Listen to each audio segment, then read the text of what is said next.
Ils ont exercé des pressions sur la Gestapo, mais seulement pour les autoriser à aller en Allemagne. Et voici un historien sioniste, Noah Lucas. C'est un sioniste critique, et son livre, qui s'intitule « L'histoire moderne d'Israël ». Il y écrivait, lorsque l'Holocauste européen éclata, Ben Gourion y vit une opportunité décisive pour le sionisme. Ben Gourion pressentait avant tout les immenses possibilités inhérentes à la dynamique du chaos et du carnage en Europe. En temps de paix, le sionisme ne pouvait pas mobiliser les masses juives du monde. Les forces déchaînées par Hitler, dans toute leur horreur, devaient être exploitées à son avantage. Fin 1942, la lutte pour l'État juif devint la préoccupation principale du mouvement. Et telle était la position de Ben Gourion.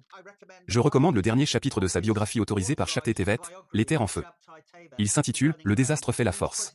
Il aurait déclaré « Le désastre est une force s'il est canalisé vers une cause productive ».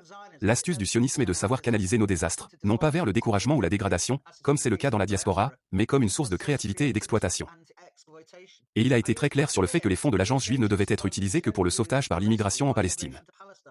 Il a également déclaré que le sauvetage par l'aide à la survie des juifs ailleurs devait être financé exclusivement par des organisations privées. Je pense que la citation la plus accablante que j'utilise concerne le Kindertransport. Ce transport a été organisé au lendemain de la nuit de cristal, le pogrom nazi du 10 novembre 1938. Bien que les Britanniques aient été très parcimonieux en autorisant l'entrée des Juifs en Grande-Bretagne, ils ont cédé et ont accepté que 10 000 enfants juifs d'Allemagne soient admis, mais sans leurs parents, dont la plupart n'auraient évidemment pas survécu. Ben Gourion a été clair dans son mémorandum adressé à l'exécutif sioniste le 17 décembre. Il a déclaré « Si je savais qu'il serait possible de sauver tous les enfants d'Allemagne en les faisant venir en Angleterre, et seulement la moitié d'entre eux en les transportant en Eretz Israël, alors j'opterais pour la deuxième solution. Car nous devons prendre en compte non seulement la vie de ces enfants, mais aussi l'histoire du peuple d'Israël. » Puis, une semaine plus tard, le 17 décembre, il adressa une note à l'exécutif sioniste, décrivant le problème auquel les sionistes étaient confrontés.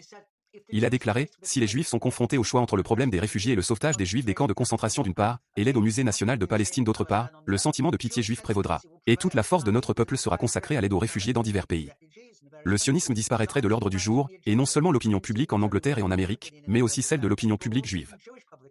Nous risquons tous l'existence même du sionisme si nous permettons que le problème des réfugiés soit séparé du problème palestinien. » Et c'était leur crainte. Pour les dirigeants sionistes, l'objectif principal était de construire l'État juif. Et on ne pouvait pas le gaspiller en consacrant son énergie à sauver des Juifs ailleurs, ce serait de la folie pure.